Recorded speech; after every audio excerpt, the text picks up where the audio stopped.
এত মর্মান্তিক অভূতপূর্ব সমস্ত ধরনের অস্বাভাবিকতার চাইতেও তার মধ্যেও আরো বড় অস্বাভাবিকতা ঘটনা ঘটেছে। ত্রিপুরা রাজ্যের ৪৪ লক্ষ নাগরিকের তাদের জীবন সম্পত্তি রক্ষার যিনি সর্বোচ্চ দায়িত্বে পদাসীন, আজকে দুপুর ১২টা নাগাদ পুলিশ সদর দপ্তরে তার নিজ অফিস গৃহে তাকে অস্বাভাবিকভাবে মৃত অবস্থায় পাওয়া গেছে। এই ঘটনায় সারা ত্রিপুরা রাজ্যের সাথে আমরা ভারতের কমিউনিস্ট পার্টি মার্ক্সবাদী আমরা গভীরভাবে মর্মাহত এবং মহানির্দেশকের পরিবার পরিজন তার নেতৃত্বে ত্রিপুরা রাজ্যে ৪০ সহস্রাধিক আরক্ষা দপ্তরের কর্মী যারা এই সংবাদটি পেয়ে যারা চোখের জল ফেলছেন, যারা নিজেকে সামলাতে পারছেন না, আত্মীয় অভিভাবকের মৃত্যুতে যারা আজকে কাঁদছেন, একদিক থেকে আমরা তাদের প্রতি সহানুভূতি জানানোর জন্য এখানে এসেছি। ত্রিপুরা রাজ্যের ১ নম্বর থানা পশ্চিম কোতোয়ালি থানা, এই থানাতে কোনো ডেপুটেশন দিতে আমরা আসিনি। এই থানা কর্তৃপক্ষের কাছে কোনো নালিশ দেওয়ার জন্য আমরা আসিনি। আমরা এসেছি তাদের পক্ষে দাঁড়ানোর জন্য, তাদের পাশে দাঁড়ানোর জন্য।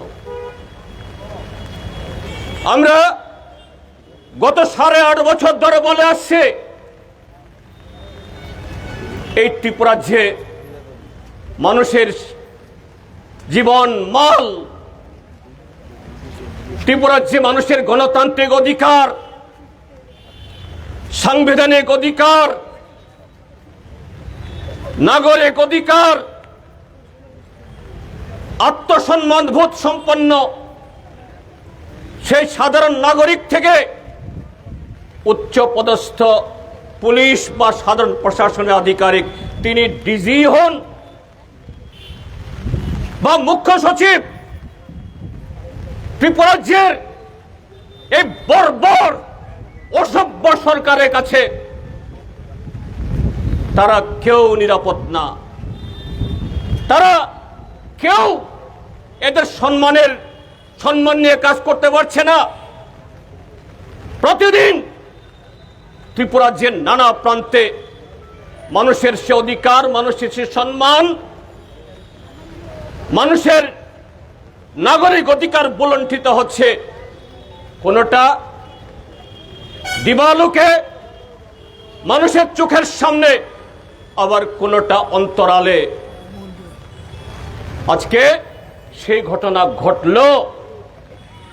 আমাদের রাজ্যের এ যাবৎ যতজন পুলিশ অফিসার, সর্বভারতীয় ক্যাডারের আইপিএস অফিসার এসছেন, তাদের মধ্যে অন্যতম সৎ, দক্ষ, নির্ভীক সেই এসডিপিও পদ থেকে ক্রমে ক্রমে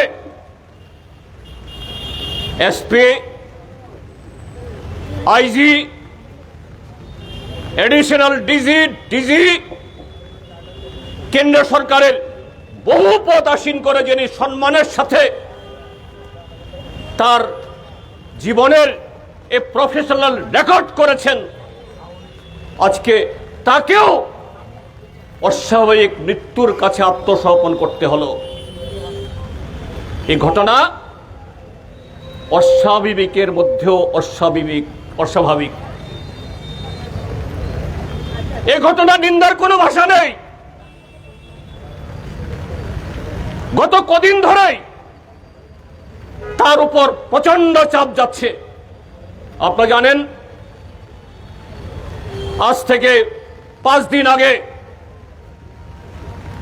দক্ষিণ ত্রিপুরা জেলাতে এরকমই একটা গণতান্ত্রিক অধিকার পালন করতে গিয়ে একটা শহীদ বেদিতে আমরা যারা শুধু কমিউনিস্ট পার্টি করি তারা না, যে কোনো রাজনৈতিক দল তাদের কাছে শহীদের চাইতে আর নিকটের, তার চাইতে পরমাত্মীয় আর কেউ হতে পারে না। আমাদের শহীদ কমরেড বাদল শীল তার শহীদ বেদিতে একটা ফুল চড়াবার জন্য আমরা সেখানে আয়োজন করেছিলাম। সেখানে পর্যাপ্ত পুলিশ থাকার পরও মাত্র হাতে গোনা কতিপয় গুন্ডা তাদের কারণে আমাদের সেই কর্মসূচি করতে দিল না। এর জন্য যে সমস্ত নিম্নপদস্থ থানার ওসি থেকে শুরু করে additional SP of the officer, তাদের বিরুদ্ধে আমাদের কোনো অভিযোগ নেই। তারা চেষ্টা করেছিলেন, কিন্তু সেখানে এই সরকার আসার পর আইএস, আইপিএস, টিপিএস, টিসিএস এর মধ্যে হাতে কোনা কয়েকজন বসংবাদ কাপুরুষ মেরুদণ্ডহীন অফিসার, তারা সৎ অফিসারদেরকে, সংখ্যা গরিষ্ঠ অফিসার কর্মীদেরকে কাজ করতে দিচ্ছে না। এ ঘটনার সাথে ডিজি সাহেবের সাথে আমার ব্যক্তিগতভাবে কথাবার্তা হয়েছে। তিনি খুবই মর্মাহত, বিব্রত ছিলেন। আর সেই কালপ্রিট দক্ষিণ ত্রিপুরা পুলিশ এসপি মৌরিয় কৃষ্ণ, তার নাম। কৃষ্ণ হলেও তার ভূমিকা হলো কংসের মতো। সেই কংসের পক্ষে ত্রিপুরাজ্যের ব্যর্থ, ত্রিপুরাজ্যের ইতিহাসে সবচেয়ে কলঙ্কিত মুখ্যমন্ত্রী ডাক্তার প্রফেসর মানিক সাহা, যিনি শয়তানদের, খুনিদের, গুন্ডাদের রক্ষক, তাদের সেবায় নিয়োজিত। এই মানিক সাহার তার কারণে ডিজি সাহেব মৌরিয় কৃষ্ণের বিরুদ্ধে পদক্ষেপ নিতে পারছিলেন না। তিনি মর্মাহত। আজকে 20 তারিখ একই ঘটনা। আমাদের পার্টির মোহনপুর মহকুমা কমিটি তারা 1 সপ্তাহ আগে এসডিএম মোহনপুরের কাছে জনজীবনের জরুরি দাবি নিয়ে গণডেপুটেশন দেবেন। আমি দক্ষিণ ত্রিপুরার সেই ঘটনা রাজ করে আজ থেকে 3 দিন আগে এই ত্রিপুরা রাজ্যের পুলিশের আইজি, আইন শৃঙ্খলা মঞ্চক ইপারের কাছে আমি চিঠি দিয়েছি। ইপার মহোদয়, এখানেও এই জাতীয় ঘটনা করতে পারে, আপনি প্রিকশনারি মেজার্স নেন। আজকে 11টা থেকে আমাদের মিছিল শুরু হওয়ার কথা, আর সকাল 8টা থেকে এই জনগণ দ্বারা বিচ্ছিন্ন গত 8.5 বছর ধরে এই ত্রিপুরা যে 44 লক্ষ মানুষের জীবন নিয়ে যারা ছিনিমিনি খেলছে, একটা মুষ্টিমেয় লুটের পাহাড় বানাচ্ছে ত্রিপুরা যে মানুষের অধিকারকে কেড়ে নিয়ে। তারা লাঠি, সুটা, সমস্ত অস্ত্রশস্ত্র নিয়ে আমাদের যেখানে জমায়েত হবে সেখানে জমাচ্ছেন। আমি সকালবেলা ডিজি সাহেবকে ফোন করেছি, ডিজি সাহেব এই ঘটনা ঘটছে। সকালবেলাতে আমি হোয়াটসঅ্যাপে মেসেজ পাঠিয়েছি, please look into this, that the same incident took place there in Chuttakhola should not be repeated. তিনি আমার মেসেজ পড়ে আমাকে অন্যভাবে করেছেন, আমি দেখছি। আইজি মনসা কিপারের সাথে কথা বলেছে, তিনি বলছেন দেখছি, কিন্তু দেখা মানে সেখানে আমাদের ডেপুটেশনের সময় পেরিয়ে গেলেও সেখান থেকে বিজেপির এই ঠ্যাঙ্গারি বাহিনী এরা রাজপথ দখল করে আমাদের এসডিএম অফিস যাওয়ার পথ আগলে বসে আছেন। সেখান থেকে তাদেরকে হটানোর কোনো উদ্যোগ নেওয়া যাচ্ছে না। ফটিকছড়া বাজারে আমি বলছি না এ ঘটনায় ধনকর সাহেবের সাথে কারোর ঝগড়া হয়ে সেই কারণে তিনি ব্যবস্থা না নিতে পারার কারণে এরকম ঘটনা হয়েছে, না আমি বলছি না, আমি ঘনক নই। কিন্তু এগুলোর এই সমস্ত ঘটনাবলীর এই সমস্ত যে ঘটনাগুলি ঘটছে, ডেভেলপমেন্ট হচ্ছে, এটা বিচ্ছিন্ন না। ত্রিপুরাজ্যের মধ্যে প্রতিদিন অর্ধি পড়া ডিসিপ্লিন আমাদের অফিসাররা মার খাচ্ছে। ওই নেশা ধরতে গিয়ে পুলিশের সাব ইন্সপেক্টর খুন হয়েছে, একজন খুনি ধরা পড়ে না। ডিএম কে অপমান করে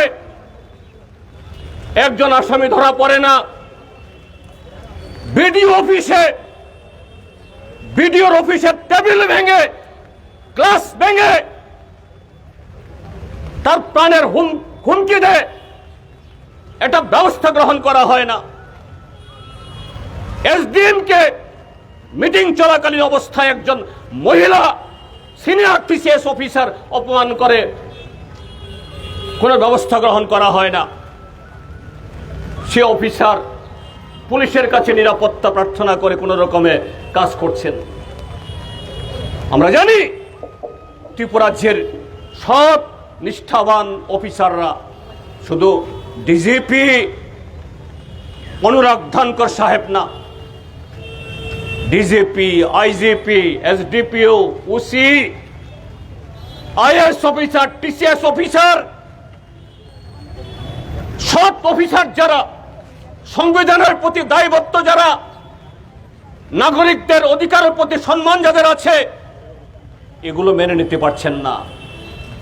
কিন্তু ত্রিপুরাজ্যের মধ্যে নরেন্দ্র মোদী, অমিত শাহ নানা অপরাধে যারা অপরাধী, যদিও কোন রকমের ক্ষমতার জোরে তারা সর্বোচ্চ ক্ষমতার সিংহাসনে বসে আছে, তাদের আশীর্বাদ নিয়ে কোথায় কোথায় নরেন্দ্র মোদীর নির্দেশে, অমিত শাহর নির্দেশে, তাদের আশীর্বাদে সরকার চালাচ্ছে। তাদের তমক দেখিয়ে এই ত্রিপুরাজ্যের সংখ্যাগরিষ্ঠ সৎ অফিসারদেরকে দমন করা হচ্ছে। এটাই অস্বাভাবিকতা, এটাই আনন্যাচারাল, এটাই অস্বাভাবিক মৃত্যুর পেছনে ডাইরেক্টলি হোক বা ইনডাইরেক্ট তার প্রেক্ষিত। কাজেই বন্ধুরা, আমরা দাবি জানাচ্ছি আমাদের ভারতবর্ষের কেন্দ্রীয় তদন্ত সংস্থা সিবিআই, এদের দিয়ে তদন্ত করলেও এই তদন্ত হবে না। জানেন আপনারা, সাংবাদিক, দুজন সাংবাদিক, কি নাম জানি, শান্তনু আর সুদীপ দত্ত, তাদের হত্যাকাণ্ডের সিবিআই তদন্ত হয়েছিল। এই সিবিআই তদন্ত করার পর যখন শাসক দলের, শরিক দলের বড় বড় বোয়াল মাছ, কাতলা মাছ তাদের জালে উঠল, সিবিআই কে পাততানে ঘটিয়ে পাঠিয়ে দেওয়া হয়েছে। সিবিআই তদন্ত আর এগোয় না। মোহনপুরে এক যুবতী মেয়েকে তাকে বলাৎকার করে জীবন্ত পুড়িয়ে মারা হলো, একজন আসামি ধরা পড়ে না। সামহরি শর্মা অনেক আগে খুন হয়েছে, সিবিআই তদন্ত হলো, যখন দেখা গেল নিজেদের লোক যুক্ত, তদন্ত এগোয় না। কাজে সিবিআই দিয়েও এই তদন্ত হওয়া মানে কি, তদন্ত ধামাচাপা পড়বে, হোয়াইট ওয়াশ করে দেবে। তাই আমরা দাবি জানাচ্ছি, এক, ত্রিপুরা হাইকোর্টের প্রধান বিচারপতি, হ্যাঁ, প্রধান বিচারপতিকে ত্রিপুরা সরকার নিয়োগ করতে পারে না, তার কাছে আবেদন জানাতে হবে। সরকার ডক্টর মানিক সাহা যদি নিরপরাধ হন, মানিক সাহা যদি সেই সততা থাকে, বিন্দুমাত্র ত্রিপুরাজ্যের 40,000 পুলিশ বাহিনীর প্রতি তার যদি বিন্দুমাত্র দায়বদ্ধতা থাকে, আজকেই মন্ত্রিসভা ডেকে মন্ত্রিসভা থেকে রেজুলেশন নিয়ে ত্রিপুরা হাইকোর্টের প্রধান বিচারপতির কাছে দরখাস্ত পাঠান। আপনার তত্ত্বাবধানে, আপনার নেতৃত্বে একটা সিট হোক, তদন্ত কমিটি হোক। আজকে এই মর্মন্তুদ ঘটনা শোনার পর আমরা ধরে গেছি জীবিতে। আমি আমাদের শ্রদ্ধেয় কমরেড মানিক সরকার, আমরা সেখানে কথা বলছিলাম ধনকর সাহেবের সহধর্মিনীর সাথে। আপনার পরিবারে কে আছে? তার একমাত্র সন্তান কানাডাতে আছে, শুনেছি কদিন বাদে নাকি তার বিয়ে ঠিক হয়েছে। আমরা বললাম, ডাক্তার মহাশয়দেরকে অনুরোধ করলাম যে ধনকর সাহেবের এই ডেড বডি, মরদেহ, এটাকে প্রিজার্ভ করুন। তার ছেলে এখানে আসুক, কানাডা থেকে ফিরে আসুক। চিকিৎসা বিজ্ঞানের ব্যবস্থা আছে, 2 দিন 3 দিন 4 দিন 5 দিন তার দেহ সংরক্ষণ করা যায়, আর বেশি দিনও করা যায়। ধনকর সাহেবের সন্তান নিজের বাবার দেহ দেখুক, দেখতে দিন, তারপর এই পোস্টমর্টম হোক। আর এই কথাটা যখন বললাম, আরেক কুখ্যাত আধিকারিক, এই পশ্চিম ত্রিপুরা জেলার জেলা শাসক ডাক্তার বিশাল কুমার, যিনি ডাক্তার মানিক সাহার সবচেয়ে কাছের লোক। এই আত্মীয়তা কেন? এই আত্মীয়তা রাজনৈতিক না, এই আত্মীয়তা হলো পুটলা। পুটলা বুঝেন তো? এই আত্মীয়তা হলো আখের গোছানোর আত্মীয়তা। তিনি ধমক দিয়ে বলছেন, এখানে কথা না। আমরা যখন হু আর ইউ, কার সাথে কথা বলছো তুমি? বিড়ালের মতো চুপ হয়ে এক কোনায় চলে গেছে। কেন ভয়? কেন ভয়? বিশাল কুমারদের ভয় কেন? কারণ ডাক্তার মানিক সাহাদের সাথে তখন তাদের সোর্স মানির বাঘাবাগি। এদের আত্মীয়তা রাজনৈতিক না। বিশাল কুমার এখানে ভোটে দাঁড়াবেন না। কেন?